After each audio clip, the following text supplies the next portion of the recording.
La jeune fille a suggéré que cet endroit était difficile d'accès, puis a dit que si vous vouliez le rencontrer, vous devrez d'abord traiter avec leurs amis.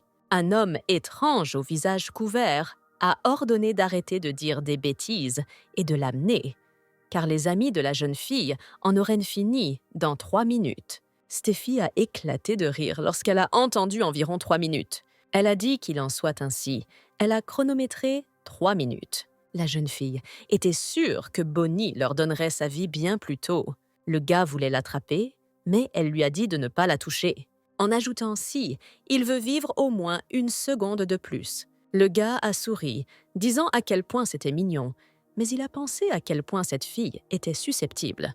Sans l'écouter, il attrapa la jeune fille par l'épaule. Bonnie, d'un seul mouvement habile, lui a donné une telle rebuffade que toutes ses vertèbres ont craqué et il a volé sur le côté. La jeune fille a dit qu'elle l'avait prévenu et qu'elle était partie. Devant elle se tenait une foule de vampires en colère, prêts à l'attaquer. Il y a 10 ans, ont commencé à apparaître des gens capables de se transformer en vampires.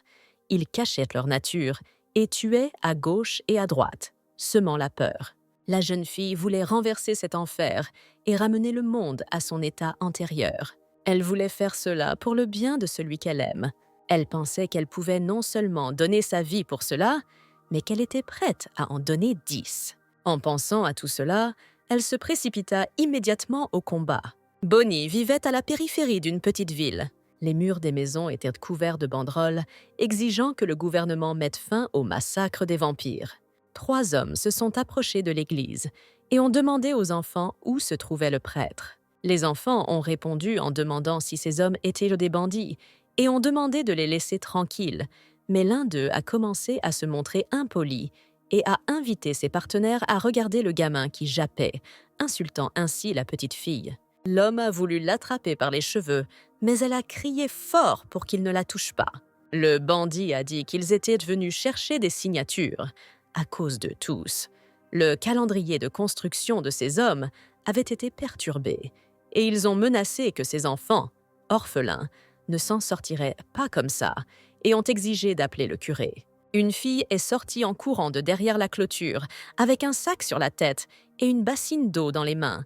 Elle a crié après les hommes et leur a dit de s'enfuir, en leur promettant de leur arracher les bras et les jambes. L'un des hommes l'a attrapée par les cheveux et lui a demandé qui elle était. Sans attendre de réponse, il a continué, en disant qu'un seul déchet pouvait vivre dans cet endroit. Bonnie a crié, se demandant pourquoi diable ils espéraient qu'ils partent. Venant constamment et essayant de se débarrasser de leur maison, les enfants se sont levés à ce moment-là et ont demandé à laisser partir leur sœur. L'homme a commencé à arracher le sac de la tête de la jeune fille en disant qu'il voulait regarder son visage et qu'à ce moment-là, elle se débattait et demandait à être libérée. Tout ce qui se passait a été interrompu par un type aux cheveux roux. Il espérait que ces gens pourraient lui indiquer le chemin. L'un des bandits lui a demandé avec colère qui il était.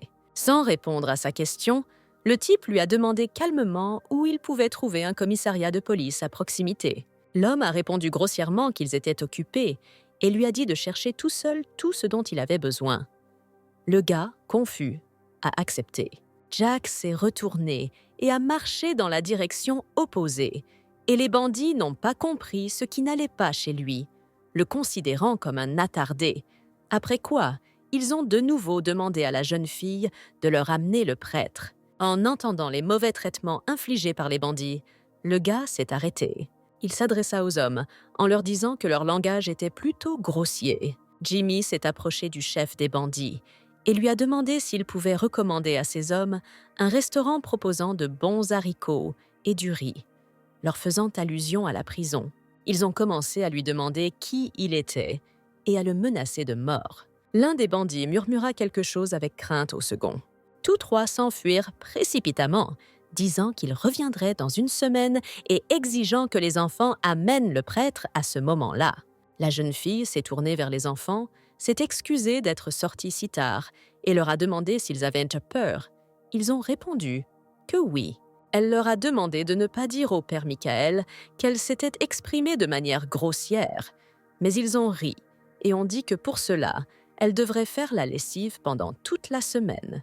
Jimmy était sur le point de partir, mais avant cela, il leur a conseillé de s'assurer qu'ils évitent de s'associer avec des ordures aussi sales que ces individus. La jeune fille l'a remercié pour son aide, et il a répondu qu'il n'avait rien fait et qu'il ne voulait tout simplement pas voir les voyous obtenir ce qu'ils voulaient. Bonnie lui a proposé de l'emmener au commissariat. Sans se retourner, le gars a dit qu'il savait lui-même où il se trouvait. Enlevant le sac de sa tête, la jeune fille le regarda. Elle vivait dans un orphelinat catholique depuis l'âge de 10 ans. Dans ce quartier vieux et délabré, de telles choses arrivent souvent, donc cela ne la surprenait plus. Un tel environnement l'a aidée à devenir plus forte, mais tout cela avait un revers. La fille se souvenait que son petit frère lui demandait souvent pourquoi elle restait tout le temps à la maison. N'avait-elle vraiment pas d'amis issus d'activités parascolaires? Et elle répondait toujours qu'elle avait tellement d'amis qu'elle en avait déjà marre de tous. Et en plus, elle aimait vraiment lire. Il lui disait constamment que lorsqu'elle irait à l'université, elle devrait rejoindre un club, car les événements et festivals étudiants étaient obligatoires, et elle répondait toujours qu'elle était étudiante et que tout allait bien et qu'en général, elle avait plus de 300 amis dans le cacao. Elle imaginait des moments de sa vie où elle était toujours seule partout et trompait les autres en leur faisant croire que ses amis étaient tout simplement en retard. Et elle pensait que, sauf dans une telle vie, elle devait se faire de nouveaux amis. En allant en classe, la jeune fille pensait qu'elle essaierait de devenir la meilleure amie de tout le collège. Quand elle est arrivée à l'école, elle a découvert qu'un corps avait été trouvé dans la rue, et les gens disaient que cette fille avait été mordue par un vampire. Quelqu'un a même dit qu'elle ne pouvait plus vivre dans cet endroit. Assise dans le bus, la jeune fille pensait que c'était déjà le 3e incident qui se produisait dans cette zone. Même si cette information était affichée sur Google, elle ne comprenait pas comment ils pouvaient continuer à vivre là-bas. Elle pensait que tout cela se passait juste à côté de chez eux et craignait pour la vie de ses proches. Sur les lieux du crime, la police n'a permis à personne de s'approcher du corps et a demandé à tout le monde de rester derrière la ligne jaune. Bonnie a regardé une vidéo dans laquelle un homme demandait si les gens savaient d'où venaient les vampires, s'il s'agissait d'une évolution ou si cette espèce existait. Mais elle était simplement cachée au public. Bonnie a dit que la seule chose que tout le monde sait, c'est qu'ils vivent parmi les gens et se manifestent la nuit. Le présentateur a déclaré que les gens doivent être particulièrement prudents et ne pas sortir après le son des sirènes. Et vous ne devriez même jamais essayer de vous battre avec l'un d'entre eux, car ils sont terriblement forts et ont la capacité de se régénérer rapidement. Après les cours, les gars se sont assis dans un café et ont joué à un jeu appelé « Qui boit plus que qui ». Quelqu'un a crié que l'étudiante de première année avait perdu, et tout le monde a crié à l'unisson qu'elle devait boire. La jeune fille pensait qu'elle jouait déjà au jeu depuis 2 heures, mais elle n'avait toujours pas réussi à communiquer normalement avec aucun de ses camarades de classe. Mais elle n'a pas abandonné. L'alcool était sa bouée de sauvetage pour cette soirée. Elle pensait qu'après s'être saoulée et détendue, ils deviendraient définitivement amis. Tout cela était censé marquer le début de sa nouvelle vie luxueuse. Bonnie ne comprenait pas pourquoi elle était toujours sobre après tout ce qu'elle avait bu. Elle ne distinguait plus l'alcool de l'eau, et la jeune fille se demandait si elle était vouée à se retrouver sans amis. Une bataille d'alcool a commencé à la table de Chuck, et presque tous les étudiants s'y sont rendus. Les perdants ont dû participer à un spectacle de talent. Certains participants pensaient qu'ils devraient simplement aller participer au spectacle de talent et ne pas se moquer d'eux-mêmes maintenant, car il était tout simplement impossible de surpasser ce type. Mais Bonnie n'en faisait pas partie. Elle a décidé d'accepter le défi et de se battre. Les gens disaient que c'était incroyable et lui demandaient comment elle avait réussi à boire autant d'alcool et à vaincre cet homme. Chuck, ivre, a traité la fille de bête. Tout le monde a soudainement commencé à prendre l'initiative. Il voulait faire connaissance et commencer à communiquer avec elle. Bonnie pensait qu'elle n'avait jamais eu d'amis, mais il semblait qu'elle pourrait enfin se lier d'amitié avec quelqu'un. Une des personnes présentes lui a dit qu'à l'université, on l'appelle Nord-Ouest Sud-Est, à cause de la façon dont elle salue tous les passants. Le gars lui a demandé qu'elle ne savait pas qui étudiait dans leur faculté, et à cause de cela, Elle s'est comportée de cette façon, ce à quoi elle a répondu que c'était le cas. Après quoi, la jeune fille lui proposa de boire par amour. Les gars sont restés assis trop longtemps et ont oublié de compter le temps. Ils ne s'en sont rendus compte que lorsqu'ils ont entendu le son de la sirena. Ils se sont préparés à la hâte. Certains d'entre eux ne voulaient pas partir, mais les étudiants ont quand même décidé d'aller au collège. Quelqu'un a dit qu'un vampire avait été vu près du bureau du syndicat étudiant. Un autre a dit qu'un gars qui travaillait à temps partiel dans une librairie, non loin de l'établissement d'enseignement, avait disparu. Il a suggéré que lui aussi s'était transformé en vampire. La fille a demandé avec peur comment ils pourraient vivre, parce qu'ils ne savent pas qui est le vampire parmi eux. Bonnie pensait qu'il était temps de rentrer chez elle, avant qu'il ne fasse complètement nuit. Walter s'est approché d'elle et lui a proposé de la ramener chez elle. La jeune fille ne répondit pas, et il répéta sa question. Elle hocha la tête, ne sachant pas du tout quoi lui dire. Bonnie ne comprenait pas pourquoi il était si gentil avec elle, car ses amis parlèrent de sa popularité, après quoi elle lui disait qu'elle pouvait rentrer seule à la maison, car à un tel moment, il était dangereux d'être dans la rue. Walter a demandé ce qu'il y avait de si dangereux là-dedans. En regardant le gars, elle ne savait pas comment répondre à sa question. En accompagnant la jeune fille, le gars a décidé de rompre le silence et a dit qu'il avait entendu dire qu'elle vivait sur le territoire de l'Église catholique et a demandé si cela lui convenait. La jeune fille a répondu que c'était normal pour elle, car elle ne vivait pas dans l'Église elle-même, mais simplement sur son territoire. Elle dit qu'elle vit avec des frères et sœurs charmants, donc tout lui va bien. C'est toujours bruyant là-bas, et l'ambiance est pleine d'énergie. Elle a beaucoup aimé. Walter regarda la fille avec surprise et lui sourit gentiment. Elle lui paraissait si gentille. Le deuxième son de la sirène retentit, ce qui signifiait qu'il était minuit, heure à laquelle il n'était pas recommandé de sortir dans la rue. Les gens ont couru après le bus, essayant de le rattraper, et ont demandé au chauffeur d'attendre, car c'était le dernier bus. Bonnie regardait avec crainte les gens qui passèrent devant elle. Après cela, en regardant le gars, elle a dit qu'il ferait vraiment mieux de rentrer chez lui, car il était déjà midi. En désignant l'arrêt, elle a dit qu'elle avait juste besoin de prendre le dernier bus, qu'il y avait trop de maisons vides autour, et que si quelque chose arrivait, personne ne pourrait aider le gars. Il demanda s'il y avait trop de bruit à propos des vampires. La jeune fille ne le comprit pas et lui demanda ce qu'il voulait dire. Quelque part au coin de la rue, ils ont entendu un homme crier, traitant quelqu'un de monstre dégoûtant. La fille en avait peur. Il s'est avéré qu'il n'y avait que 2 hommes, dont l'un essayait d'extorquer une dette au second. Le débiteur s'est allongé par terre et a demandé à pouvoir rentrer chez lui ce jour-là, affirmant que ce serait mieux pour eux deux. Bonnie a reconnu l'agresseur comme étant le bandit venu dans leur église. Il regarda le débiteur avec colère et promit de le tuer. Le bandit a attaqué l'homme et a commencé à le battre sans pitié. La fille avait peur. Elle voulait aider cet homme, mais elle ne savait pas comment le faire. Après quoi, elle vit le débiteur bondir et percer le ventre du bandit avec sa main. L'homme l'a regardé avec des yeux d'animal et a dit qu'il avait demandé au bandit de partir et lui avait dit que ce serait mieux ainsi. Bonnie était encore plus effrayée. Elle réalisa que ce n'était pas une personne, mais un vampire, et marmonna cela dans sa barbe. Walter s'en rendit également compte et jura. Après avoir abandonné la fille, il s'est enfui du vampire et elle a eu peur et a crié. Elle avait terriblement peur et pensait que c'était le type qui disait qu'il y avait trop de battage médiatique autour des vampires.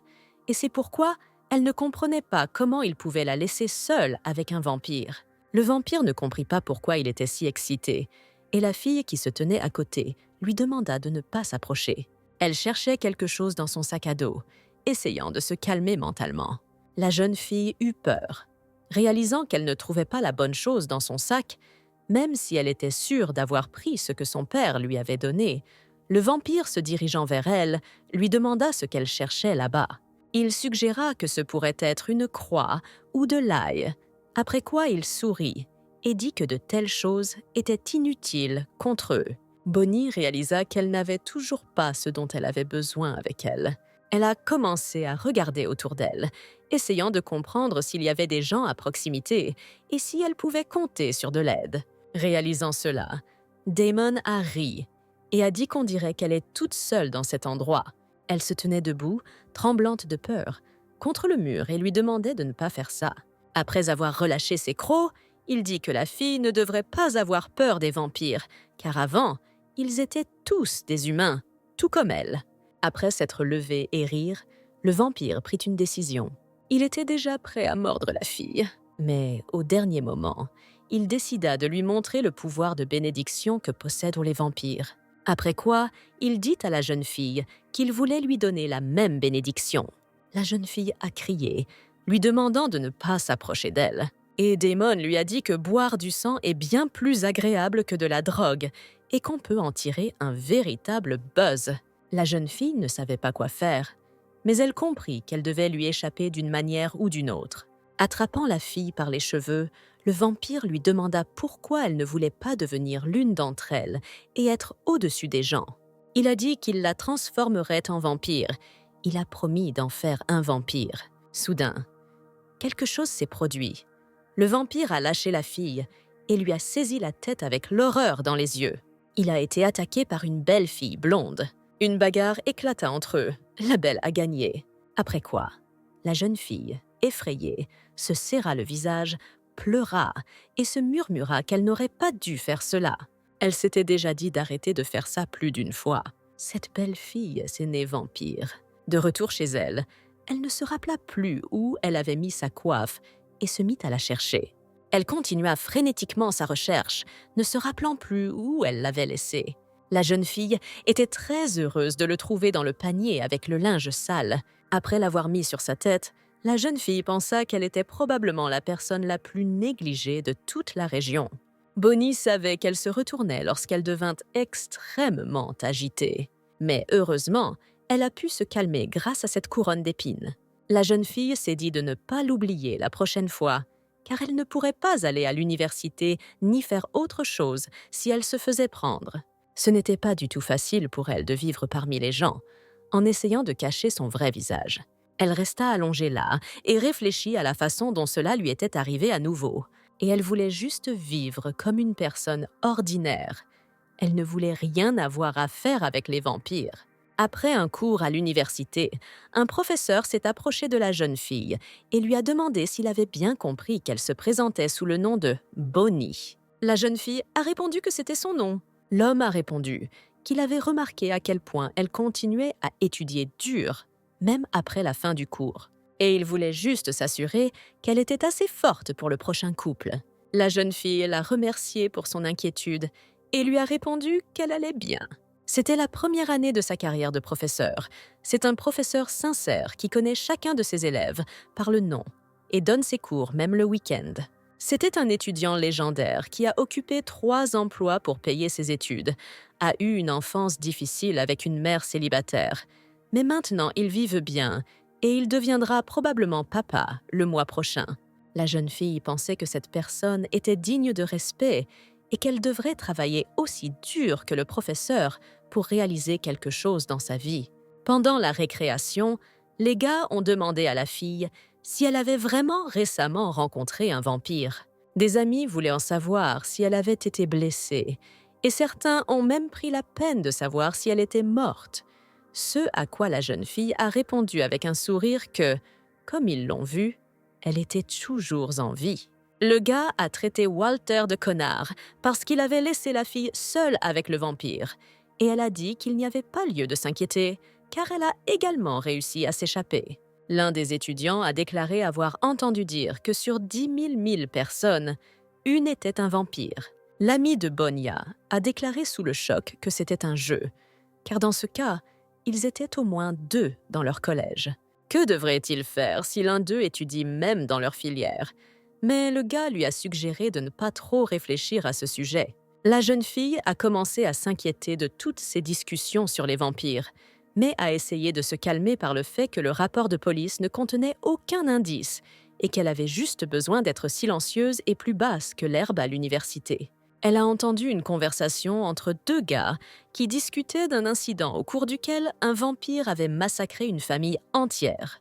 Ils ont parlé de la façon dont tout le monde mourrait à ce rythme, et le gars a exprimé son opinion à ce sujet.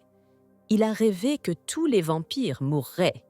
Bonnie était perdue dans ses pensées et n'entendait pas son nom.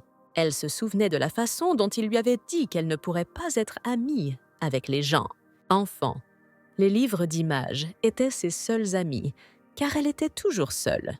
Elle a observé des enfants se retrouver après l'école et passer du temps ensemble. Et chaque jour, elle priait pour qu'un jour elle rencontre un ami avec qui elle pourrait discuter et jouer. Un jour, un garçon s'est approché d'elle et lui a dit qu'il ne pensait pas qu'elle puisse lire de tels livres. Il a dit qu'il l'avait également lu récemment. C'est ainsi qu'elle rencontra sa seule amie.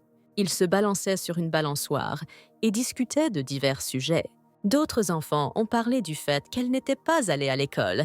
Ils se sont moqués d'elle, pensant que la fille ne savait ni lire ni compter. Et un jour, Jacob lui a demandé si elle n'allait vraiment pas à l'école. Bonnie resta silencieuse. Elle ne savait pas comment répondre au mieux. Il sourit et continua en disant qu'elle avait de la chance, car il réfléchissait depuis longtemps à la façon de ne pas aller vers elle. Le gars l'a invité à aller à la bibliothèque ensemble la prochaine fois qu'il manquerait l'école. Il a dit qu'il n'avait aucun ami d'école et la fille a demandé combien de livres avec des images il y avait dans la bibliothèque. Il a souri et a dit qu'il y avait un parcelle. Après cet incident, ils se sont rencontrés tous les jours et ont passé du temps ensemble. Jacob a partagé avec elle les incidents qui lui sont arrivés et dont il n'a parlé à personne d'autre. Elle lui en était vraiment reconnaissante. Quand ils étaient ensemble, la fille oubliait qu'elle était un vampire. Mais ce bonheur n'a pas duré longtemps. Un jour, elle a vu des écorchures sur le visage du garçon et lui a demandé ce que c'était. Mais il a répondu que ce n'était rien et qu'il allait bien. Depuis, ils se sont rencontrés de moins en moins souvent et leurs contacts diurnes sont tombés dans l'oubli. Et Bonnie était en colère contre elle-même de ne rien donner à Jacob en retour alors qu'il lui avait tant donné. Elle voulait aider sa seule amie. Un jour, elle a vu comment il avait été attaqué par des voyous qui ont secoué son sac à dos. Ils lui ont recommandé la prochaine fois d'y mettre au moins un peu d'argent. Et il s'est inquiété parce que l'un d'eux a piétiné un livre qui appartenait à Bonnie. L'intimidateur a levé la main pour le frapper, le traitant de connard. Quelqu'un arrêta son mouvement en lui attrapant la main. Cet homme a exercé une telle force que l'intimidateur n'a pas pu se tenir debout et est tombé. Le gars n'a même pas eu le temps de comprendre ce qui s'était passé. Il était tellement abasourdi qu'il ne pouvait que jurer. Quelqu'un, cachant son visage pour ne pas être reconnu, lui a dit de ne pas contacter Jacob. Cet homme était si fort que son coup a fait effondrer le mur derrière l'intimidateur. Les hooligans ont couru dans différentes directions par peur, et cet homme a couru, ouvrant son visage au gars, afin de savoir comment il allait. C'était Bonnie, qui voulait vraiment tout expliquer au garçon. L'expression de son visage effrayait la jeune fille. Elle ne savait pas à quoi s'attendre de lui. Mais il avait peur et ne demandait qu'une chose, qu'elle ne le tue pas. Ses yeux étaient pleins de déception, car elle essayait seulement d'aider sa seule amie. La jeune fille a été tirée de ses souvenirs par ses amis, qui ont continué à l'appeler à plusieurs reprises. Elle a fait comme si de rien n'était et leur a dit qu'elle était déjà en route. Un peu plus tard, sur le terrain du collège, les gars se sont levés et ont discuté de quelqu'un. Ils ont dit qu'ils pensaient que cette personne ne se présenterait plus à l'établissement d'enseignement, car ils ne l'avaient pas vue depuis très longtemps. La jeune fille n'eut le temps de réfléchir à qui il s'agissait que lorsqu'elle sentit une pression dans sa poitrine. Ce type l'a insultée et lui a demandé si elle ne voyait vraiment pas où elle allait. Joe a crié que c'était lui qui l'avait percutée, mais la fille a suggéré de ne pas régler les choses et de partir. Ce type avait une mauvaise réputation. Tout le monde à l'université pensait que c'était un psychopathe malade. Il causait des problèmes partout où il allait. Il battait les étudiants lors de soirées alcoolisées et leur extorquait de l'argent. Il fumait dans les salles de classe pendant les cours, disant que c'était du vapotage et que c'était autorisé. Rosie a dit qu'elle avait entendu parler de son amitié avec le professeur du lycée, mais il n'était pas comparable à cet homme. Bonnie a suggéré de ne pas le croiser et de partir. Joe a dit qu'il y avait quelque chose qui n'allait pas chez ce type maintenant, et les filles ne comprenaient pas ce qu'il voulait dire.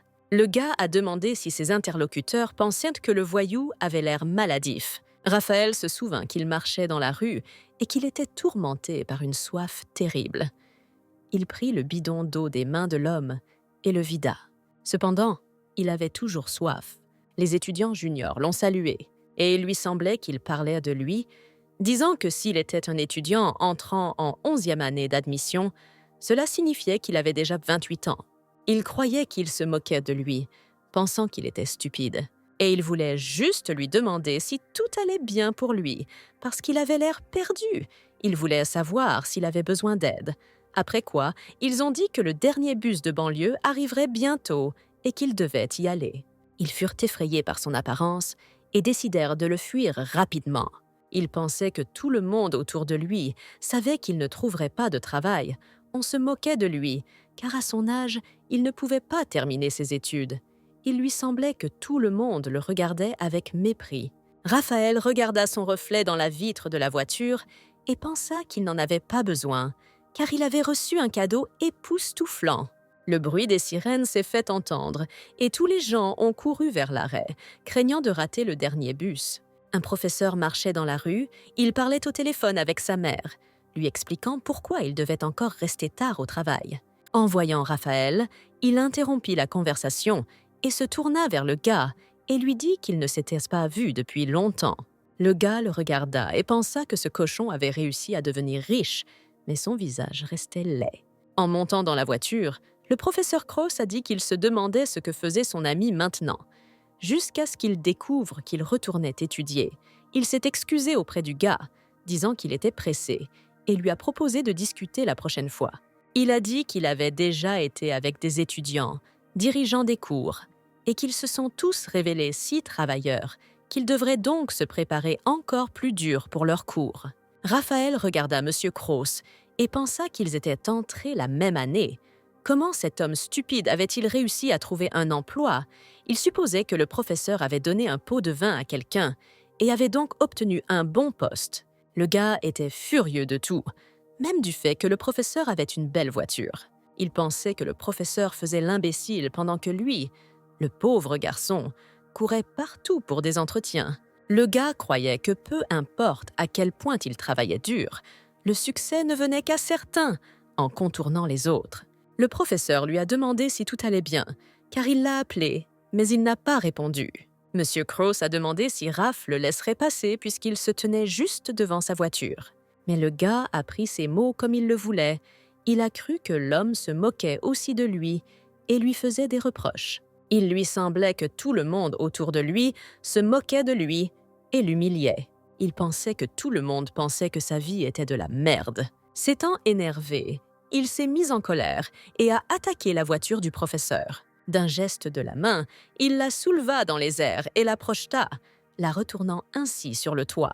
Il s'est dirigé vers la voiture et a insulté les personnes qu'il avait vues plus tôt, car il pensait qu'elles l'humiliaient et l'insultaient. Raph parlait de la façon dont il pensait vraiment qu'en critiquant sa vie, il pourrait améliorer la leur. Le professeur, pendu dans une voiture renversée, a demandé pourquoi le gars faisait cela. L'homme a crié de peur, demandant à son ami de partir et de ne pas l'approcher, car il venait tout juste de commencer une nouvelle vie et il ne voulait pas lui dire au revoir si tôt. Cependant, le vampire ne pouvait plus être arrêté. Le lendemain, les étudiants se sont assis dans la salle de récréation et ont discuté de ce qui s'était passé. Ils pensaient que le professeur était une très bonne personne. Beaucoup ne comprenaient pas comment il était possible de tuer une personne. Joe ne comprenait pas comment il pouvait assister aux cours alors qu'ils avaient si peur. Rosie a remarqué que son ami était à nouveau perdu dans ses pensées et lui a demandé si tout allait bien pour elle, ce à quoi elle a répondu que tout allait bien. Tous les étudiants ont reçu un bulletin d'information du professeur Schmidt qui leur rappelait l'Assemblée générale des étudiants. Tout le monde est allé à la salle de réunion. Les étudiants craignaient d'être récupérés si tard et espéraient qu'ils seraient libérés plus tôt, car se déplacer tard dans la ville était trop dangereux. Assis dans le placard, à l'abri des regards indiscrets, il avait tué le professeur Raphaël, bien aimé de tous. Il s'est assis et s'est à nouveau souvenu de toutes les insultes qu'il a dû endurer dans sa vie. Le gars pensait qu'il savait comment arrêter de se qualifier de déchet. Raph pensait qu'il devrait simplement en finir avec tout le monde. Les étudiants se sont rassemblés dans la salle de réunion et l'un d'eux a dit que le professeur viendrait très bientôt. Rosie a demandé où était allé Bonnie. Joe a également été surpris par son absence, car ils marchaient tous ensemble. Après quoi, il a demandé à son amie si elle avait vu son masque.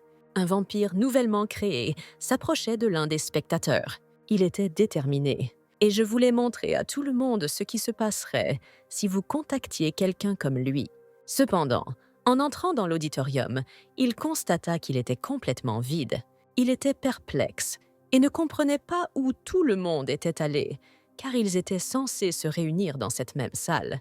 Après quoi, il a vu une note indiquant que la réunion avait été déplacée vers un autre endroit, dans la salle de classe où tous les étudiants étaient réunis.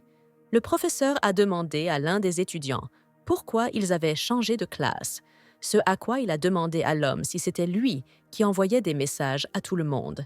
Le bâtiment dans lequel, selon la note, la réunion avait eu lieu était en cours de démolition et à son entrée se trouvait une banderole demandant aux gens de ne pas entrer. En arrivant dans ce bâtiment, le gars a dit qu'il était impossible qu'une assemblée générale des étudiants s'y tienne. Il a vu une fille devant lui et a demandé qui elle était. C'était Bonnie. Elle s'est mise un masque sur le visage pour que personne ne la reconnaisse. Elle a répondu que s'intéresser à son identité n'était pas quelque chose dont il devait s'inquiéter.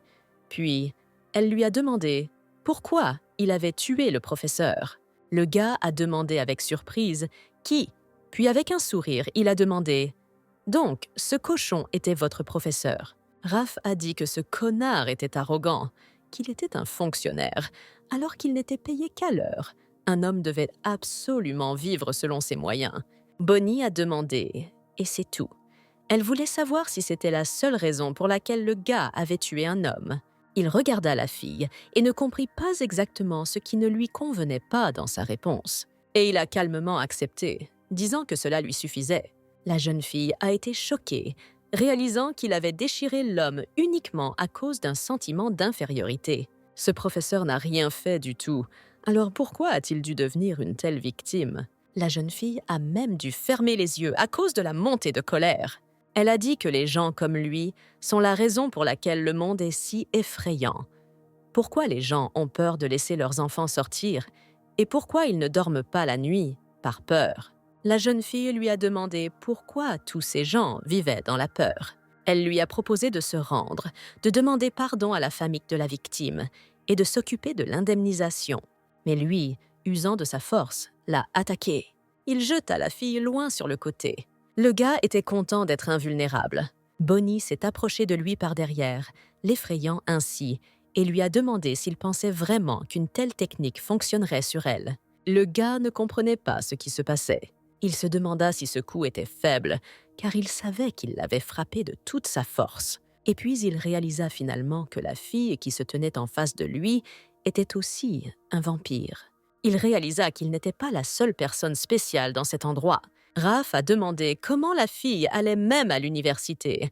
N'est-elle pas devenue folle du désir de sucer tout le sang des personnes présentes? Il lui a ordonné d'enlever son masque, disant qu'elle n'enseignait pas. Que tu ne peux pas cacher ton visage en présence des anciens. Il comprenait pourquoi la fille cachait son visage. Elle serait ruinée si elle se faisait prendre. Le gars a continué à exiger qu'elle enlève son masque, en promettant de ne pas la tuer. Après quoi, il lui a dit d'arrêter d'être modeste, car il ne lui avait pas demandé d'enlever ses vêtements, et la fille a répondu qu'il semblait qu'il l'avait fait. « Je ne comprends pas quelque chose. » Elle a dit qu'elle portait un masque pour lui, parce que s'il découvre qui elle est, elle devra le tuer. Le gars sourit, ne croyant pas les paroles de la fille. Il lui a demandé si elle savait que l'efficacité des forces qu'ils peuvent absorber en buvant du sang dépend du corps d'un vampire, après quoi il a de nouveau attaqué la fille.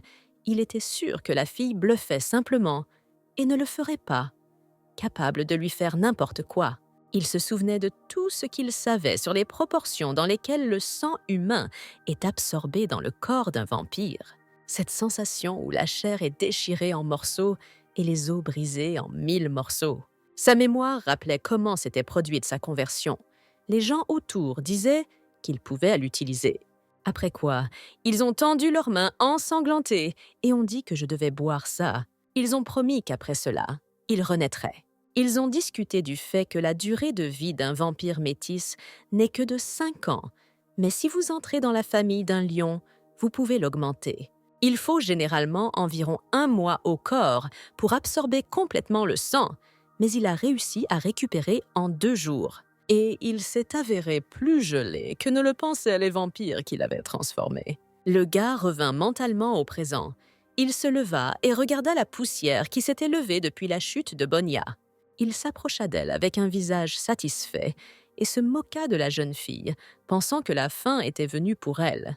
Mais elle s'est levée comme si de rien n'était et lui a demandé s'il avait fini. Le gars ne comprenait pas comment cela était possible, car il avait l'impression de la frapper.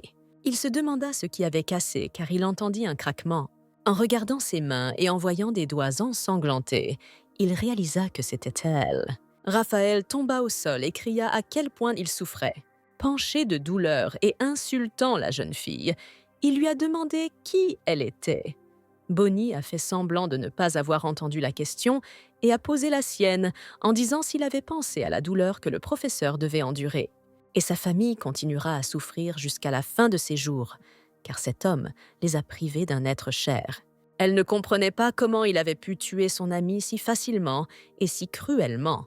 Continuant à s'allonger sur le sol, le gars a admis qu'il était jaloux du professeur Krauss. Après tout, c'était un garçon qui avait grandi avec une cuillère en bois dans la bouche et qui vivait mieux que lui, qui avait grandi avec une cuillère en or. Il ne voulait pas admettre qu'une personne comme lui était devenue une poubelle, même si c'était logique, car il n'a pas essayé du tout et n'a rien essayé. Le gars a fondu en larmes et a dit qu'il avait perdu le contrôle, après quoi il s'est demandé pourquoi il avait tué son ami. Maintenant, il ne le comprenait pas lui-même. Bonnie le regardait et ne comprenait pas comment procéder. Le gars a continué en disant que s'il y réfléchissait, le professeur était probablement son seul véritable ami. Il a dit que seul un ami serait prêt à jouer la victime dans les toilettes. En regardant la fille, il lui demanda si c'était vrai. En enlevant son masque, elle a déclaré qu'il y avait une raison pour laquelle il serait toujours un déchet, car il ne saisit pas les opportunités qui lui sont offertes. Le gars s'est précipité sur la fille, lui disant pourquoi révéler son visage s'il allait la décorer maintenant. Il a traité la fille d'idiot, disant que les vampires se régénèrent toujours. La fille a arrêté son poing, en disant que dans ce cas, elle ferait en sorte qu'il ne puisse plus faire ça. Bonnie serra le poing et commença à lui tordre le bras avec une grande force. Ainsi, elle l'a jeté très habilement. Raph n'eut même pas le temps de comprendre comment il se retrouvait à nouveau au sol. Il se souvint de la conversation entre les 2 vampires qui l'avaient transformé. Il lui disait que lorsqu'on rencontrait un lion, il fallait se taire et s'incliner à ses pieds. Ils voulaient dire autre chose, mais décidèrent que ce n'était pas important puisqu'ils ne rencontreraient jamais de lion de toute façon. Le gars leur a demandé de continuer et ils l'ont fait, disant que s'ils rencontraient un tel vampire, il serait définitivement un cadavre. Il parlait d'un vampire aux cheveux blancs, qui se trouvait désormais devant le bonhomme et était prêt à tout détruire sur son passage. La jeune fille le jeta facilement, de sorte que même ses chaussures s'envolèrent de ses pieds. Il la supplia, lui demandant de ne pas le tuer, promettant de s'occuper de l'indemnisation de la famille du professeur. La jeune fille a demandé s'il s'occuperait définitivement de l'indemnisation. Puis elle a dit que dans ce cas, il devrait mourir. D'un mouvement habile, elle jeta le gars d'une hauteur. Et ainsi, il gisait sur le sol, tout brisé, se tordant de douleur. Le corps de Raphaël semblait commencer à se dissoudre. Bonnie se levait et regardait ce qui se passait de côté. Ses appels à la miséricorde réapparurent sous ses yeux. En soupirant, la jeune fille se retourna et s'éloigna.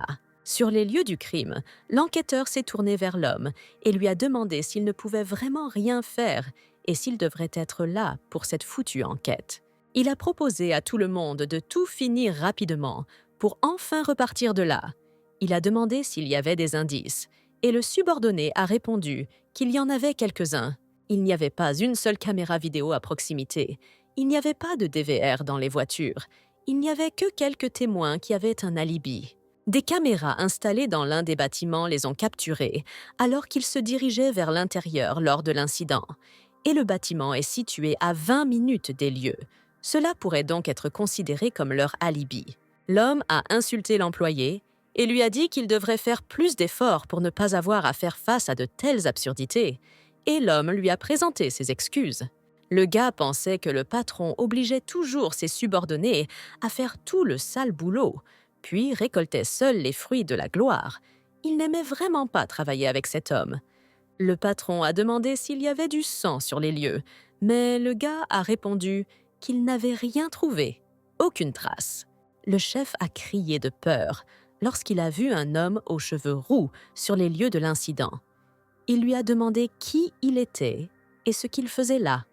Sans répondre à la question posée, Jack leur demanda s'ils souhaitaient l'éclairer sur les détails de cette affaire. L'homme a demandé avec colère qui l'avait envoyé vers eux. Il souhaitait savoir si l'équipe du gars envoyait des gens pour espionner les enquêtes des autres. Il a demandé pourquoi Jack n'était pas allé s'occuper de ses propres affaires. Le gars a été surpris par l'impudence de l'enquêteur. Jack a vu une montre très chère dans la main de l'enquêteur et lui a dit qu'elle avait l'air à la mode et très chère. L'homme en a ri, disant que cela lui avait coûté un rein et lui a finalement demandé de lâcher sa main. Quelque chose a alerté le gars et il a dit que les détectives ne portent généralement pas d'eau de Cologne. Mais maintenant, il pouvait détecter un arôme légèrement perceptible provenant de cette montre. L'homme n'a pas aimé les actions de Jack, mais cela ne l'a pas arrêté.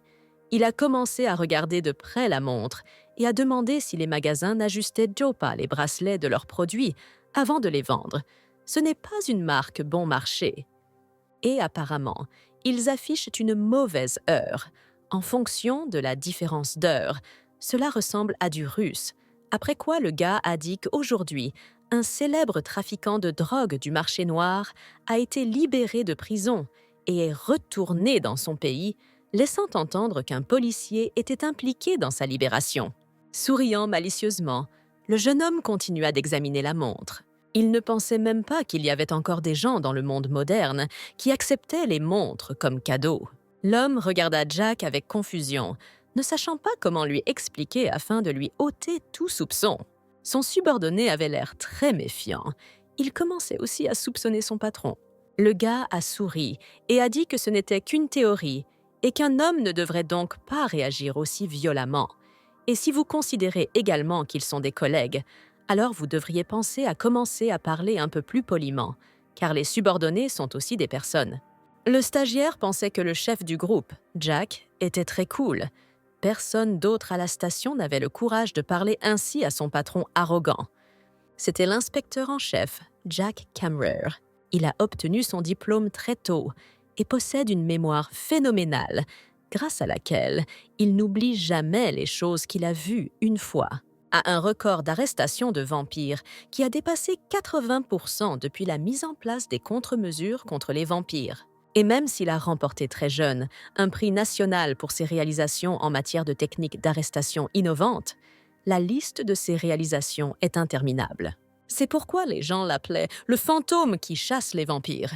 Le gars a dit sarcastiquement qu'il reviendrait en premier et a demandé pardon pour le problème.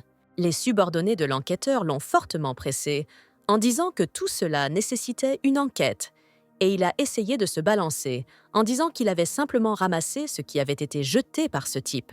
Sur la deuxième scène du crime, un homme coiffé d'une casquette a déclaré que la victime avait été expulsée du bâtiment et, à en juger par les traces sur la scène du crime, il s'était battu avec le tueur. Jack a été surpris que quelqu'un puisse combattre un vampire. Après quoi, l'homme a dit que oui. Et la bonne nouvelle est qu'ils peuvent arrêter de s'inquiéter pour au moins un vampire. Cela calma un peu le commandant du groupe. Ils ont regardé le bâtiment et ont réfléchi à la force avec laquelle il fallait porter les coups pour qu'ils subissent une telle destruction. Jack pensait que s'il y avait eu une bagarre, alors les preuves auraient été dispersées sur tout le périmètre, et à en juger par l'absence de bagarre, il n'y a eu qu'un seul passage à tabac. Aucune chance de survie pour la victime. Il a dit que c'était un vampire inhabituel. Les gens discutaient de l'effondrement du bâtiment Gunsher. Ils s'inquiétaient du fait qu'il n'y avait pas une seule caméra là-bas, et on ne savait pas pourquoi cela s'était produit. Mais ils étaient rassurés par le fait que personne n'avait été blessé. Certains pensaient qu'il s'agissait d'un vampire, car les policiers devenaient de plus en plus nombreux. Sur le terrain du collège, un gars se tenait devant diverses banderoles et criait dans le micro qu'il y avait bel et bien un vampire dans la cuisine. Il a dit qu'ils avaient déjà eu 2 incidents, et peu importe combien il demandait à l'administration de faire quelque chose, elle resterait passive. Les amis de Bonnie ont eu peur. Rosie a dit que le gars avait raison et que l'administration ne faisait rien du tout. Et son ami a suggéré qu'il serait peut-être préférable de commencer à étudier uniquement en ligne. Bonnie a décidé qu'à partir de maintenant, elle devait devenir encore plus prudente, car le risque d'être découverte devenait chaque jour plus grand. Les gars ont demandé à la fille où elle était allée si soudainement hier, et elle a répondu que son estomac se tordait et s'est excusée de ne pas les avoir prévenus tout de suite. La jeune fille sentit le regard de quelqu'un sur elle et se retourna. C'était Jack. Il se tourna vers la fille, lui demandant si elle s'appelait Bonnie. Les amis de la fille ont commencé à deviner de qui cela pouvait être. Joe a demandé à Bonnie si c'était son petit ami, et la fille a dit qu'il était probablement un magnate de la finance. Joe a souri et a demandé ce qui était arrivé à ses vêtements dans ce cas. Bonnie se souvenait que c'était le même type aux cheveux roux qui cherchait à savoir où trouver un commissariat de police à proximité. Il se rappela qu'il ne s'était toujours pas présenté. Le gars a décidé de résoudre ce problème et a commencé à parler en détail de ses succès depuis l'école jusqu'à nos jours. Après quoi, il a supposé que la fille savait déjà tout cela. Elle lui a demandé s'il était un détective et il l'a traitée d'intelligente en réponse, précisant que c'était bien le cas. La fille marchait à côté de Jack et ne comprenait pas ce qu'il attendait d'elle, s'il avait vraiment appris quelque chose sur elle. Pendant qu'elle marchait, toutes les filles qui se trouvaient à proximité ont fixé leurs yeux sur le gars. Elles ont discuté de lui, disant à quel point il était sexy et beau, suggérant qu'il était une star de cinéma. La jeune fille pensait que lorsque d'autres policiers lui avaient parlé hier, il n'avait pas de questions sur son alibi. Elle ne comprenait pas pourquoi il était ici, mais c'était comme s'il avait lu dans ses pensées et lui avait dit qu'il était arrivé pour la suivre. Il a suggéré qu'après l'incident, la jeune fille pourrait avoir peur et a proposé d'y aller ensemble, affirmant qu'elle pouvait lui demander n'importe quoi. Bonnie a décidé de faire semblant de ne rien savoir du tout et a décidé de lui demander ce qui se passe lorsqu'ils attrapent un vampire. Il a répondu qu'ils ne le rendent pas public et que c'est pourquoi la plupart des gens ne le savent pas. Il a dit que la faiblesse des vampires est leur cœur. Pour tuer l'un d'eux, il faut l'exposer complètement, mais cela est difficile à faire en raison de leur régénération rapide. Alors, ils ont trouvé quelque chose de plus intéressant. Tout d'abord, ils lient les vampires avec un fil à haute tension qui envoie de l'électricité à travers leur corps, puis les jettent dans un four où la température dépasse 2000 degrés Celsius. De cette façon, ils brûlent sans laisser de traces. La jeune fille a pensé aux poils habituellement montrés dans les films. Il a demandé si cette information avait rassuré la fille et a dit que c'était lui qui avait eu l'idée. La fille a souri, disant qu'il semblait qu'il n'aimait vraiment pas les vampires, et il a répondu qu'il voulait juste y retourner il y a 10 ans. Il veut juste boire toute la nuit, promener le chien sous le ciel nocturne, aller à un rendez-vous. Ses plans étaient de tuer tous les vampires et de remonter le temps, en remettant chaque chose à sa place. Bonnie était effrayée par ses projets. Ils sont allés manger, et Jack a dit que le seul endroit à proximité de leur site était un restaurant de porc effiloché. Il n'avait pas mangé de tels aliments depuis si longtemps qu'il avait déjà oublié l'existence d'autres plats à base de porc. Le gars l'a invité à commander autre chose, en disant qu'il la soignait. Il ne comprenait pas comment elle pouvait étudier toute la journée et manger si peu. Elle a refusé en disant que cela lui suffirait. Jack leur a suggéré de manger et de discuter en même temps. La jeune fille accepta et remercia le jeune homme pour la nourriture. Après avoir senti la nourriture, Bonnie a pensé qu'elle ne pouvait pas s'habituer à l'odeur de la nourriture, peu importe le nombre de fois où elle l'avait déjà sentie. Elle sentit quelque chose et leva les yeux vers Jack. Il s'avère qu'il a été blessé. Le policier a déclaré qu'il s'était apparemment coupé la main en essayant de couper de la viande, et la jeune fille lui a demandé s'il allait bien, réfléchissant à la façon dont il avait pu se couper à un tel endroit. Il a dit à la jeune fille de ne pas s'inquiéter, car il était habitué à la vue du sang et en voyait tous les jours. La jeune fille regarda sa main et pensa au sang. Elle pinça les lèvres, essayant de ne pas se trahir. Et le gars a commencé à lécher sa blessure comme s'il suçait du sang et a dit qu'elle était assez profonde. À cette époque, il surveillait de très près le comportement du personnage principal. La jeune fille était assise, les yeux baissés, et se retenait. Sous la table, elle tenait une couronne d'épines dans ses mains et pensait que cet homme la testait exprès. Il sait que les vampires ne peuvent pas manger de nourriture normale et observe sa réaction au sang. Le gars s'est excusé auprès d'elle pour le sang en mangeant et lui a dit de se dépêcher et de manger avant que tout ne refroidisse. Après quoi, il lui a demandé si elle n'aimait pas le goût de cette nourriture. Et puis, il a directement demandé si c'était elle qui ne pouvait pas manger de telles choses. La jeune fille a demandé ce qu'il disait. « Y a-t-il une personne qui ne mange pas de kembab ?» Ce à quoi il a répondu que c'était tout à fait possible. Il a poursuivi en disant que ce serait le cas si elle était un vampire. Ils ne boivent que du sang et des boissons. Et dès qu'ils mangent quelque chose comme ça, leur nature commence à le rejeter dans une agonie atroce. La fille ne comprenait pas comment il avait découvert qu'elle était un vampire, ne savait pas s'il avait prévu de la retenir sur place, pensait qu'elle devrait peut-être lui dire que son estomac se tordait et partir précipitamment. Mais elle réalisa en « il était temps que cela suscite encore plus de doutes », mais elle ne comprenait toujours pas comment procéder. D'une main tremblante, elle prit les baguettes dans sa main. En la regardant, Jack lui demanda s'il venait de dire quelque chose de stupide. La jeune fille s'excusa d'avoir commencé à manger pendant qu'il parlait. Elle ne pouvait tout simplement pas résister à une odeur aussi agréable. Le gars la regarda avec les yeux grands ouverts de surprise. Bonnie lui a demandé s'il pouvait croire que c'était si bon marché, un seul rouleau et autant d'ingrédients à l'intérieur. Elle lui en offrit un morceau, puis lui demanda ce qu'il voulait dire avant. Mais il répondit que tout allait bien et qu'elle devait continuer à manger. La jeune fille a à peine réussi à courir aux toilettes et a immédiatement vomi. Elle avait l'impression qu'elle allait mourir, tellement c'était difficile de pousser la nourriture à l'intérieur. Cette fois, tout s'est bien passé, mais la prochaine fois, elle devra être encore plus prudente.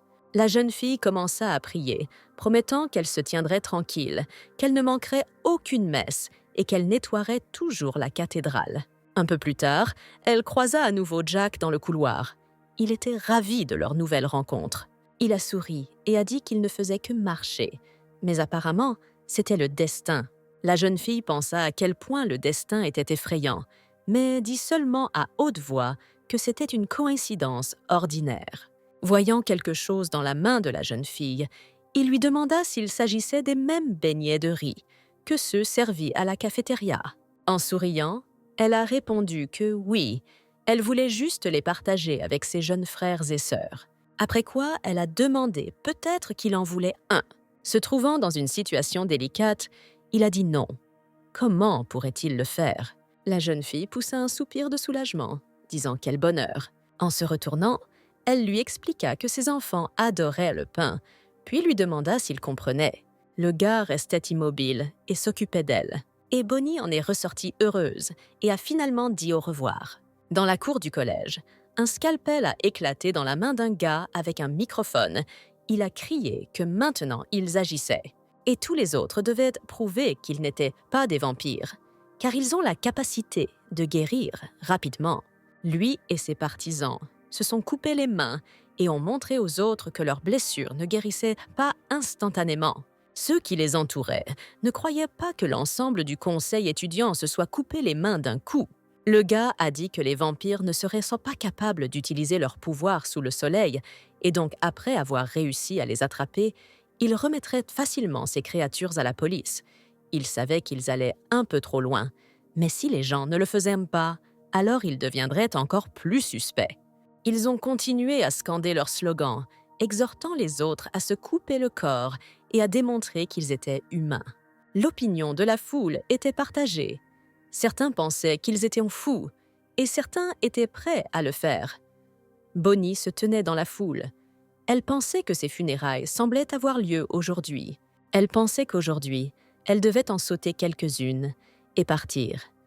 Mais sa pensée fut interrompue par une main qui l'attrapa.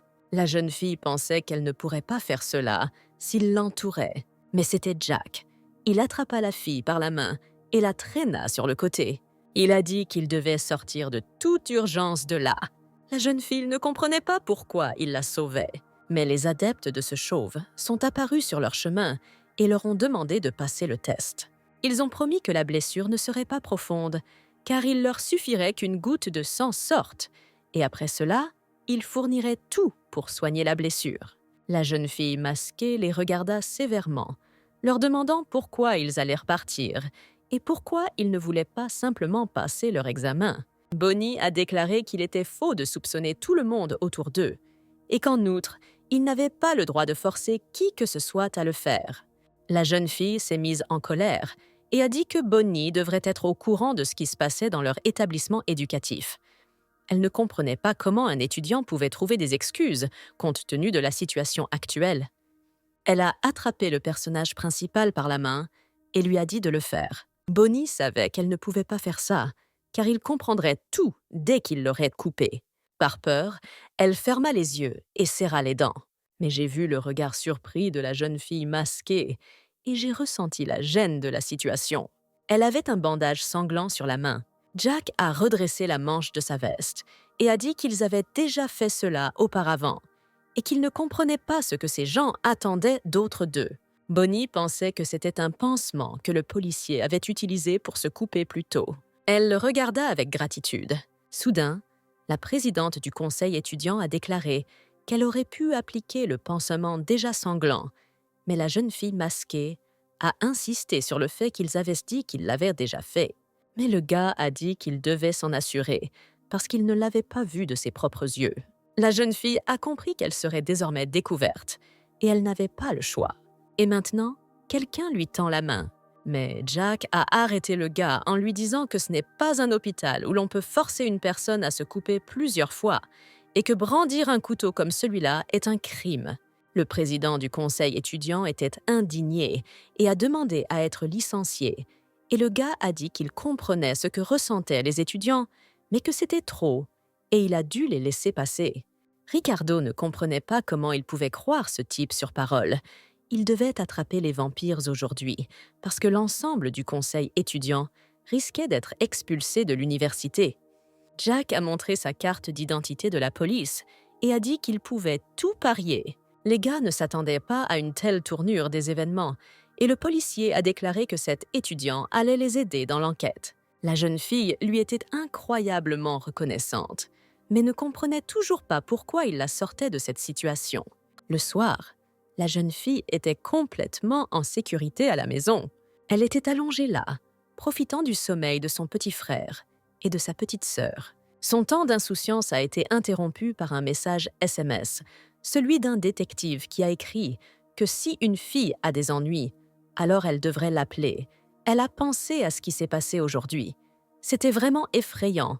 Elle a regardé l'autocollant envoyé par le gars et je n'ai pas compris sa signification. Les enfants ont demandé si leur sœur écrivait à son petit ami. L'une d'elles a dit qu'elle sentait que c'était un gars à la façon dont ses doigts tapaient, et la fille était indignée qu'ils n'aient pas encore dormi. Elle leur a dit de dormir rapidement et lui a demandé de parler comme des enfants normaux.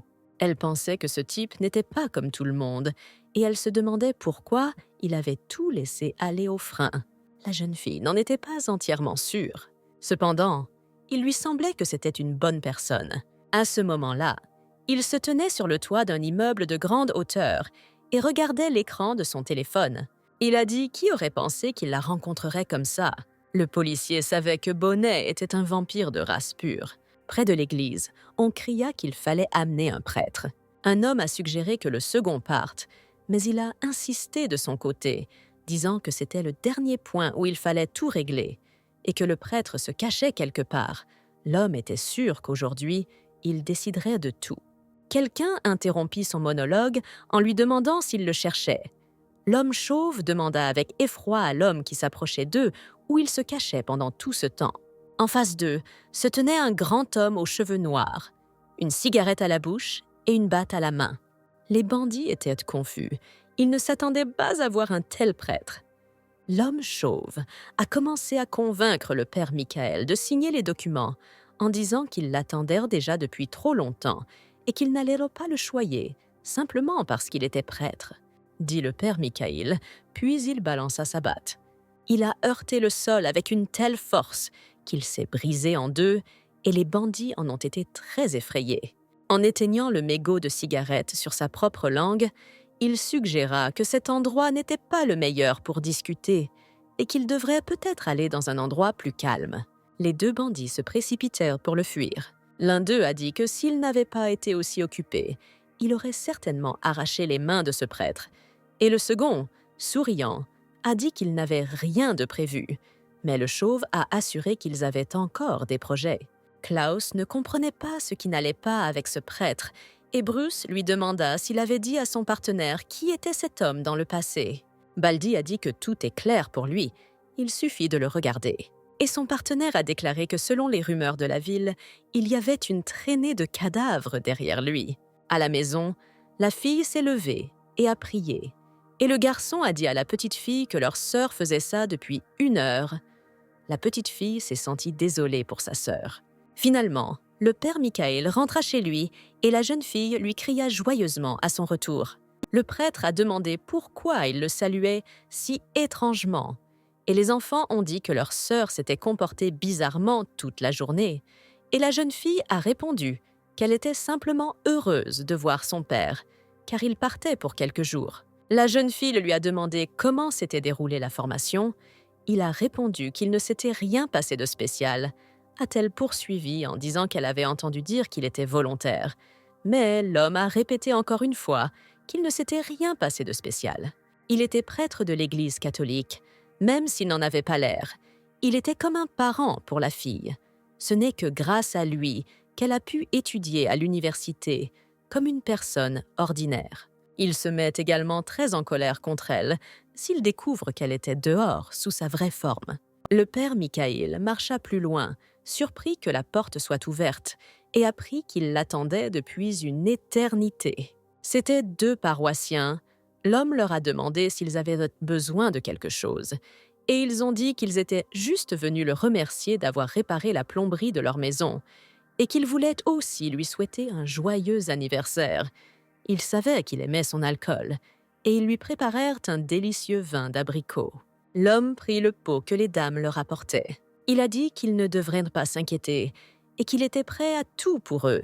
Et Bonnie a pensé que le cadeau lui plaisait, et qu'il en était très heureux.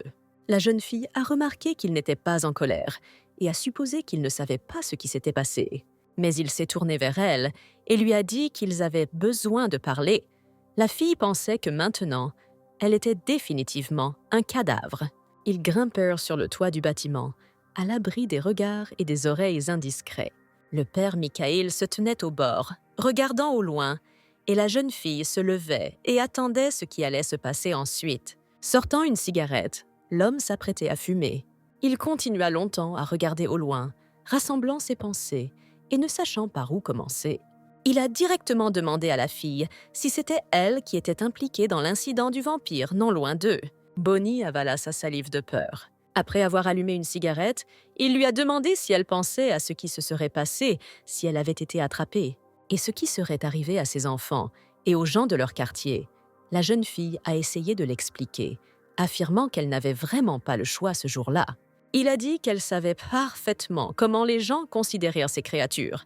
Jusqu'à ce jour, il croyait qu'elle prendrait la bonne décision, mais il ne pouvait pas la laisser s'en tirer et lui a interdit d'aller à l'université jusqu'à ce qu'elle se vide la tête. La jeune fille a dit que ce n'était pas juste, car il savait à quel point elle avait travaillé dur pour s'installer là-bas. Les larmes aux yeux. La fille a dit que jusqu'à l'âge de 10 ans, elle n'était jamais sortie et qu'elle n'avait pas un seul ami. Et c'est seulement maintenant qu'elle a commencé à s'habituer à l'université. Pourquoi il ne pouvait tout simplement pas la croire? Jusqu'à ce jour, elle n'a jamais causé de problème. L'homme a crié, lui demandant si elle ne comprenait vraiment rien.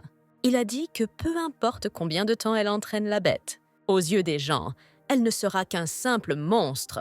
Bonnie le regardait avec peur et ne savait pas quoi dire en réponse. Elle se souvenait de ce que les autres ressentaient face à ce qui se passait autour d'elle. Ils ont accroché diverses banderoles et crié qu'ils vivaient dans l'horreur à cause des vampires depuis 10 ans.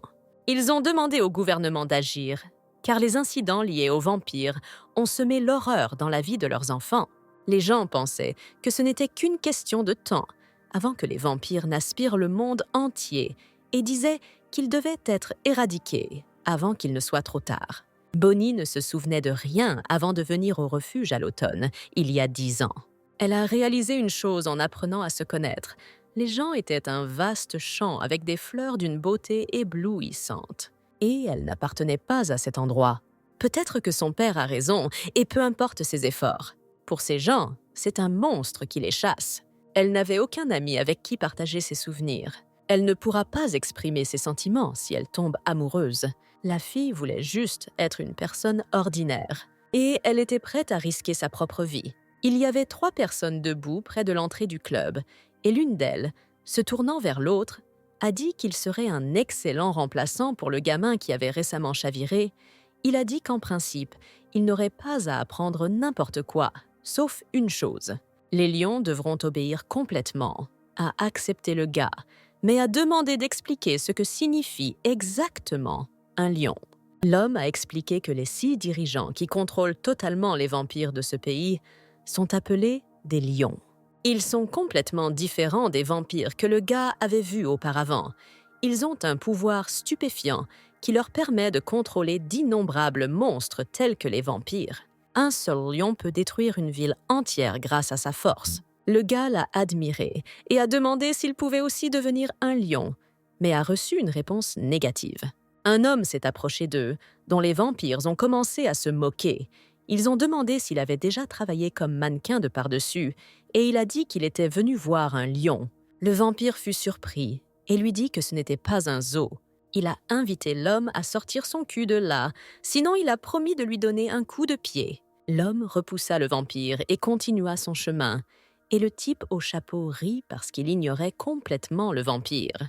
Stéphane s'est mis en colère et a dit que ce salaud voulait vraiment aller dans sa tombe. L'homme frappa les 2 vampires en même temps, avec une telle force que leurs corps vibrèrent, puis tombèrent au sol. Après quoi, il est reparti comme si de rien n'était. Un autre vampire a tenté d'attaquer Cole, mais il répéta, comme pour l'hypnotiser, qu'il devait appeler le lion. Un gars en costume a couru dans le bureau de M. Lucie et lui a demandé ce qu'il devait faire, et il a répondu que ce qui se passait avait l'air amusant. Il montra ses dents en or et ordonna à Cole d'entrer. Les jeunes se détendaient dans une boîte de nuit, quand soudain, un jeune homme effrayé demanda ce qui se passait. 2 gars sont montés sur scène. L'un d'eux a attrapé la gorge de l'autre avec sa main. Les gens autour ont crié que c'était un vampire et se sont précipités pour s'enfuir. C'était Cole, il a crié au lion de sortir. Après quoi, il a dit qu'il avait entendu dire qu'il y avait un lion dans ce bâtiment et lui a demandé de sortir et de ne pas jeter ses gamins sans valeur sur ce type. Il montra les dents et cria avec colère que le lion devait sortir. L'homme a vu des yeux rouges dans l'obscurité, après quoi les contours des personnes ont commencé à apparaître. L'un d'eux a applaudi et félicité le gars. Le vampire demanda comment il pouvait aider Cole. Cole a demandé au vampire qui s'approchait s'il était vraiment un lion, puisqu'il ressemblait à un perdant et ne ressemblait pas à un lion. Il a souri et a dit que ce type était le premier à lui dire cela. Le vampire aux cheveux bleus s'est tourné vers le gars et lui a dit qu'il connaissait beaucoup de gens comme lui. Après quoi, il lui a demandé ce qu'il ferait d'une vie de seulement 5 ans et a dit qu'il était possible de la prolonger. Et cela consiste à devenir un lion. Lev a dit au gars que son visage lui semblait familier et lui a demandé s'il s'agissait du même officier. Après quoi, il a ajouté qu'il était un grand fan. Il a dit à Cole qu'il l'aimait bien et lui a proposé de travailler sous ses ordres. Le gars a répondu qu'il l'entendait clairement. Mais il a dit quel dommage qu'il n'était pas d'humeur à travailler avec des gamins maigres comme ce type. Et le lion lui a recommandé de surveiller sa langue s'il ne voulait pas cracher du sang, d'autant plus qu'il était récemment converti. Cole a proposé de donner au gars une dernière chance de survivre s'il lui cédait sa place. Le vampire rit et dit à quel point il avait peur. Cole porta silencieusement un coup assez puissant à la gueule du lion, et il a dit qu'il n'avait pas à s'inquiéter, car la situation allait bientôt empirer. Il continua à lancer coup sur coup au vampire aux cheveux bleus, disant qu'il ne comprenait pas la blague d'un lion se faisant botter le cul. D'autres vampires regardaient tout ce qui se passait de l'extérieur et ne comprenaient pas pourquoi Cole était si fort, car il semblait s'être récemment réveillé. Le gars pensait qu'il sentait sa force. Maintenant, il était beaucoup plus fort et puissant que lorsqu'il était un homme. Il voulait reprendre sa vie en main, devenir un lion et vivre au sommet du monde.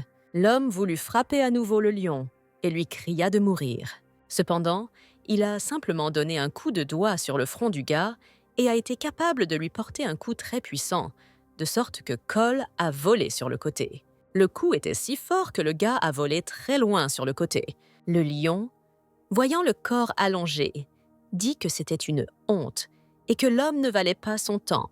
L'un des hommes de main de M. Lossy a déclaré qu'il semblait que l'homme était mort et il a ordonné que l'on s'occupe du corps. M. Lucy était assis dans son bureau et pensait que les réparations prendraient désormais une éternité.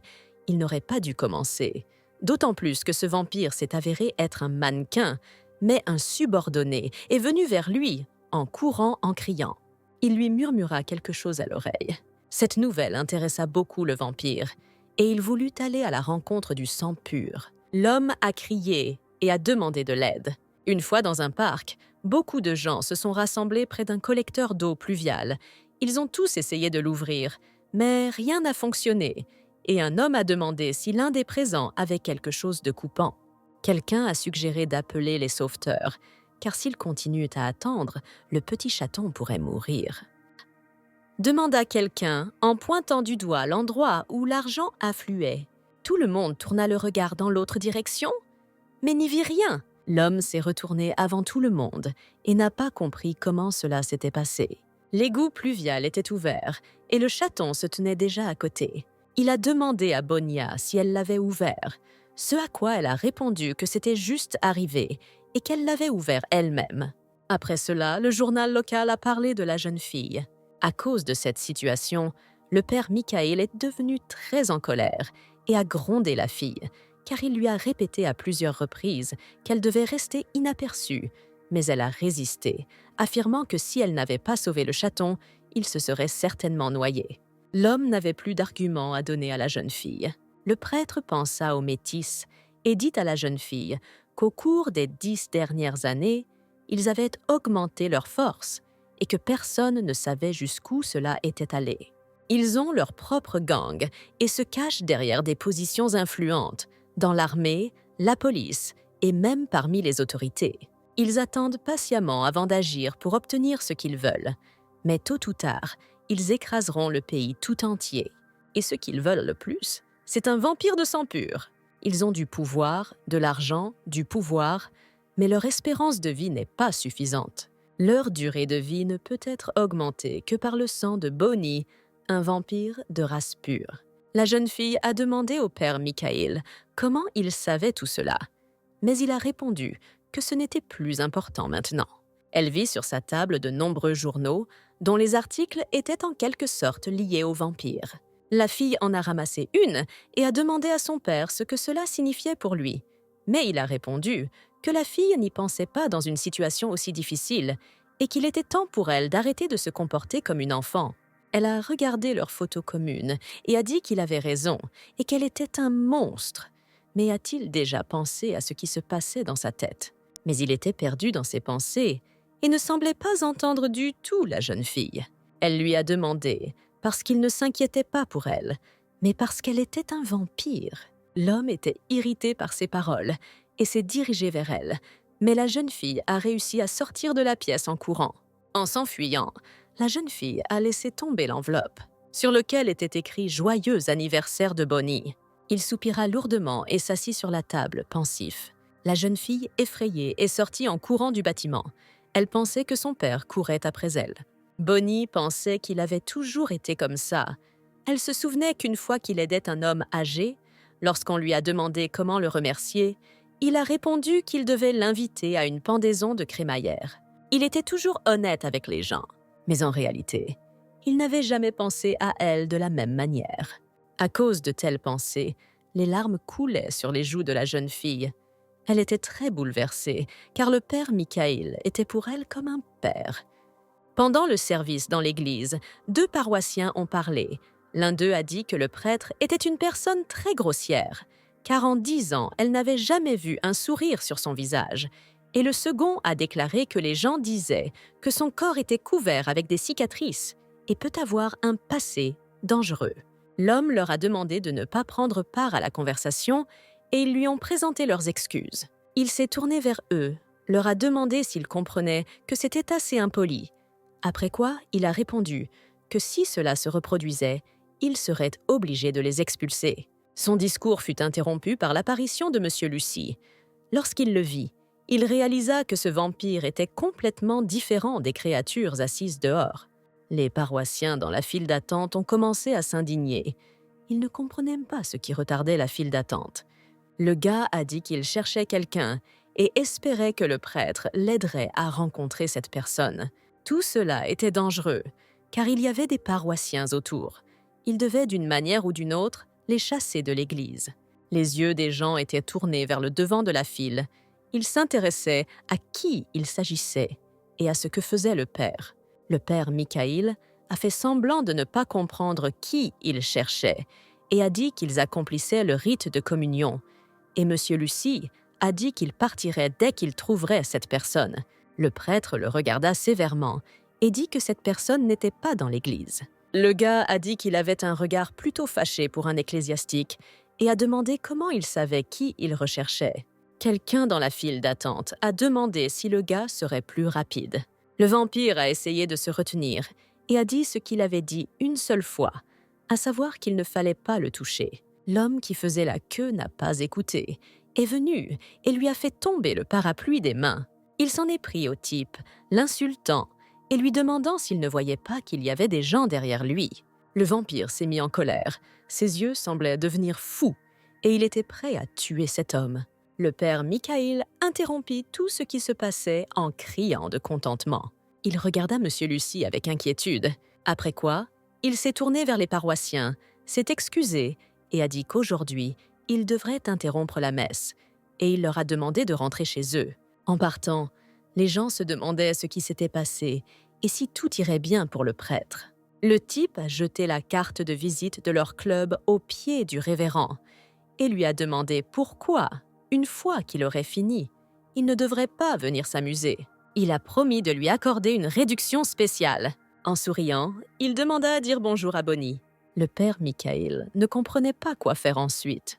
Il s'assit et pensa que ces salauds savaient depuis longtemps où se trouvaient les sangs purs, et nous ne les avons jamais contactés simplement parce que nous attendions.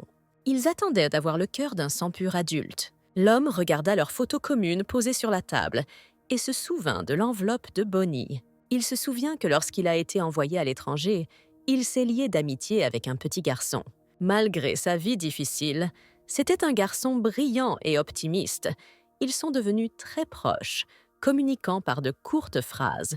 Il était le seul à faire sourire son visage en colère. Cependant, tout comme une tempête de sable survient sans avertissement, ce jour malheureux est également arrivé, où ils ont annoncé la découverte de terroristes et le possible transport d'explosifs. Et l'homme l'a rencontré à nouveau dans des conditions qu'il n'aurait jamais voulues. Les terroristes ramassaient et transportaient des bombes à proximité, et le garçon se promenait dans les environs. Les militaires lui ont ordonné de laisser tomber son sac et de mettre ses mains derrière sa tête, mais il ne l'a pas fait. Les parents ont utilisé leur propre enfant comme distraction pendant qu'ils transportèrent les explosifs. Et les seules choses qu'il transportait dans son sac étaient des pots de peinture vides. Ce jour-là, l'homme a perdu son sourire. Des sentiments d'impuissance et de culpabilité lui sont tombés comme un lourd fardeau. Et chaque jour, il a vécu avec le regret de ce qui s'était passé. Puis, il a cru que servir Dieu l'aiderait à se débarrasser de cette culpabilité. Mais rien n'a changé. Et l'apparition des vampires a plongé tout le pays dans le chaos. Et il n'y a pas eu de forte chute de neige cette nuit-là, mais il a de nouveau rencontré une tempête sans avertissement. Il a vu dans la rue un enfant allongé par terre, avec des vêtements ensanglantés. Après avoir amené cette fille à l'hôpital, il a appris du médecin qu'il n'y avait pas une seule coupure sur la fille. La femme a demandé s'il était son tuteur. Il a répondu que non et qu'il était sur le point de partir. Mais le bébé l'a attrapé par la manche. Et il se souvint de la petite allongée par terre et mourante. L'homme l'avait amenée chez lui, comme si le destin le conduisait. La fille ne savait rien d'autre que son âge et son nom. Et il est vite devenu évident qu'elle n'était pas humaine. À chaque fois, il faisait des cauchemars de souvenirs qu'il voulait oublier en regardant le visage de la jeune fille. Un jour, il prit une décision et déchira toutes les lettres qu'il écrivait à son jeune ami. Et la fille a vu tout ça. Après un certain temps, en arrivant à la maison, il a vu une pile de lettres collées sur la table. Elle a tout parcouru et les a collées en morceaux et a laissé une lettre d'elle-même, dans laquelle elle remerciait son père d'avoir réussi à dormir. Un lit chaud, et elle s'est excusée d'avoir vomi la nourriture qu'il lui avait donnée. Après quoi, elle s'est rendue au commissariat et a voulu admettre qu'elle était un vampire. La policière avait peur et ne savait pas quoi faire. Mais elle a supposé que la jeune fille plaisantait et lui a dit que de telles blagues ne lui apporteraient aucun bien. La policière a dit qu'elle ferait semblant de n'avoir rien entendu, mais la jeune fille a continué à insister sur son opinion et la femme lui a demandé ce qu'elle ferait si elle était soudainement attrapée par de vrais vampires et lui a demandé où étaient ses parents. Bonnie pensait qu'elle avait juste besoin de le prouver. Les policiers n'ont pas compris ce qui se passait et étaient de prêts à sortir leurs armes. Mais le père Michael est arrivé en courant, a attrapé le bébé par la main et a dit qu'il la cherchait partout. L'homme a déclaré aux policiers que la jeune fille leur faisait probablement une drôle de blague. Elle s'était juste un peu ennuyée ces derniers jours. Il retourna ses pensées au présent et sortit un énorme sac à dos du placard. Le père Michael ne savait pas quand ces créatures viendraient les chercher, et il lui fallait donc effacer toute trace de lui, sortir de cet endroit et trouver un moyen de protéger les paroissiens. Il courut devant la porte derrière laquelle dormaient les enfants. L'homme n'a vu personne à l'entrée principale et pensait pouvoir sortir par les ruelles. Mais des vampires se dressèrent sur son chemin et lui demandèrent où il allait avec un si gros sac, comme s'il essayait de s'échapper. Il a dit qu'il n'y avait que des enfants là-bas et a demandé aux vampires de partir au moins pour aujourd'hui. Michael ne savait pas à quoi s'attendre d'eux et avait peur d'une attaque. L'un des vampires a déclaré que leur maître leur avait simplement ordonné d'être en alerte. Et la jeune fille, en regardant l'heure, a confirmé que ce n'était effectivement pas le bon moment. Les vampires coururent jusqu'à la porte derrière laquelle se trouvaient tous les enfants. Le curé a couru après eux. Il leur a demandé de ne pas faire ça. Il a demandé d'épargner les enfants, car ils étaient encore très jeunes. Cependant, l'un des vampires a défoncé la porte et s'est excusé pour l'intrusion. Le robinet de la bouteille de gaz était ouvert et une bougie brûlait à proximité. Le vampire souleva la couverture dans l'espoir de trouver des enfants en dessous. Quelle fut sa déception de ne trouver personne. Et puis il y a eu une explosion et l'un des vampires est mort. Le prêtre se tenait effrayé près du bâtiment qui explosait et craignait que les enfants de la maison ne soient tous morts. Le vampire supposa que l'homme était fou et lui demanda ce qui s'était passé. Le vampire en feu a déclaré que le prêtre avait tendu un piège dans la maison. Le vampire a attaqué l'homme, lui disant comment ose-t-il faire une telle chose. Michael s'est protégé du coup avec son sac à dos et le vampire a fait un trou en lui avec son cou. Après cela, l'homme a sorti un lance-flamme et a brûlé le vampire. Ensuite, le reste des vampires s'est approché de lui et lui a demandé où était le sang pur et a promis que tout cela ne se terminerait pas pacifiquement. Il leur dit que le soleil était maintenant à son zénith et leur demanda pourquoi il avait besoin de créer une telle situation. Et il est délibérément sorti, alors qu'ils ne pouvaient pas utiliser toute leur puissance. La maison de l'homme était en feu et les vampires étaient prêts à l'attaquer. Les vampires furent informés que leurs voitures avaient explosé. Le type aux cheveux longs, en jurant, a demandé à l'homme qui il était. L'homme pensait que ces idiots ne remarquaient pas des pièges aussi simples. Il répondit au vampire en disant qu'il le traitait lui-même de personne sans valeur. Un petit rééquilibrage de la situation devrait donc être normal. Les enfants ont couru vers la fille. Ils étaient très heureux de l'avoir trouvée. Elle leur a dit qu'elle regardait simplement les environs et Britney a supposé qu'elle avait le mal du pays. Après l'explosion, ils ont trouvé un nouveau foyer et ont dû s'y installer comme les adultes. Chuck a dit que leur père avait laissé leurs affaires dans l'église et était allé les chercher, et la fille s'est mise en colère et a dit qu'elle ne l'attendait pas. Un homme est venu et a dit qu'il serait démoli. Les enfants étaient en colère. Ils ne voulaient pas bouger et ils se sont battus pendant si longtemps pour le faire. Bonnie a demandé avec indignation à son père comment il pouvait prendre de telles décisions sans même leur en parler. Elle a dit qu'il pouvait oublier ses sentiments. Mais qu'en serait-il pour Britney et Chuck, parce qu'ils sont encore trop jeunes? La fille a dit qu'elle avait peur de la nouvelle école et le garçon a dit qu'il ne voulait pas se déplacer. Michael leur a montré leur nouvelle maison et leur a dit que cet endroit n'était pas loin de leurs établissements d'enseignement, afin qu'ils puissent y accéder sans aucun problème. Les enfants ont été ravis de leur nouveau lieu de résidence. Ils ont beaucoup apprécié le lit moelleux et la grande salle de bain. En entrant dans la pièce, la jeune fille a voulu demander à qui appartenait cette chambre, mais l'homme l'a devancée et lui a demandé si elle l'aimait. Après quoi, elle comprit que cette chambre lui appartenait. Ils ont joué à un jeu et Britney a crié joyeusement qu'elle avait gagné. Chuck lui a dit qu'elle avait triché, et c'est tout. Et son père a demandé s'ils pouvaient au moins se comporter comme des enfants de temps en temps. Alors qu'ils jouaient dehors, Chuck a déclaré que c'était la première fois qu'il voyait son père taper dans un ballon. Le garçon a fabriqué une poupée faite maison et l'a montrée à son père et lui a dit qu'il l'avait fabriquée. Ce à quoi la fille a demandé si ce n'était pas une poupée vaudou. Un jour, Britney lui a demandé si quelque chose de bien s'était produit récemment, mais il n'a rien répondu de bon. Bonnie leur a demandé s'ils voulaient une pizza le soir et les enfants ont répondu « oui » avec joie. Ayant découvert du sang de vache coagulé dans le réfrigérateur, la jeune fille pensait qu'elle n'était pas allée faire ses courses cette semaine. Elle regarda son père et pensa que c'était probablement lui qui l'avait fait, mais ne perturba pas leur idylle avec une question. Arrivée dans sa chambre, elle ouvrit le tiroir de sa table de nuit. En regardant la couronne, elle se souvint de l'histoire que son père lui avait racontée. Il l'a portée avec lui pour se rappeler les péchés du passé. Mais en fait, il l'avait sauvée à plusieurs reprises.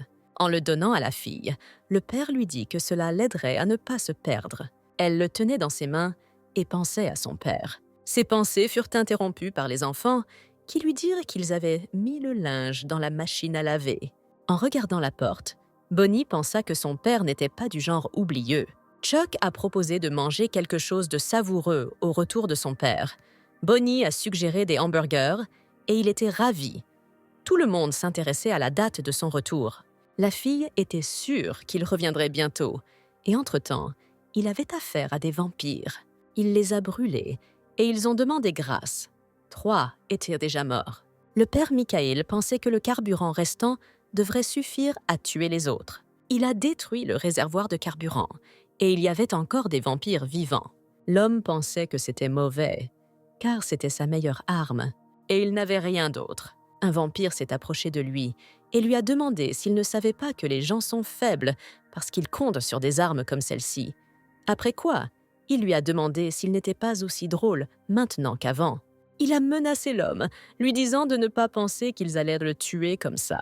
Le père Michael se leva, tenant un pistolet à la main. Le vampire fut surpris et demanda si l'homme pensait vraiment qu'il pouvait faire quelque chose avec un si petit pet. Il a demandé si le gros ne fonctionnait pas. Qu'est-ce qui lui faisait penser que celui-ci le pouvait? Le vampire suggéra que l'homme devait simplement mourir paisiblement, car il rendait tout difficile pour eux deux. Il s'est précipité sur le curé en criant qu'il avait besoin de connaître sa place. Après avoir tiré, le père Michael a fait un trou dans sa poitrine. Il se souvenait qu'il avait déjà passé 10 coups à tirer sur une cible et qu'ils avaient tous touché exactement au même endroit. Il y a quelques années, le gouvernement a capturé un métis et a expérimenté sur elle, mais ils n'ont pas pu être achevés à cause d'autres métis. Le vampire a demandé à l'homme s'il pensait vraiment qu'il allait mourir avec beaucoup de balles à l'intérieur. Le père Michael s'est rappelé comment il avait rencontré un homme qu'il connaissait, qui lui avait apporté un dossier contenant des documents, et lui avait dit qu'en faisant cela, il prenait un très gros risque. Il ne savait pas quelle était l'affaire du prêtre, mais il lui a demandé de ne pas le faire. À la maison, il s'est assis et s'est familiarisé avec un énorme tas d'affaires de vampires. Revenant à ses pensées au présent, Il dit qu'ils avaient tout découvert sur les corps de vampires et que l'homme savait que si le même endroit était attaqué plusieurs fois, la régénération du corps deviendrait 2 fois plus lente, ce qui conduira finalement à une incapacité totale à le faire.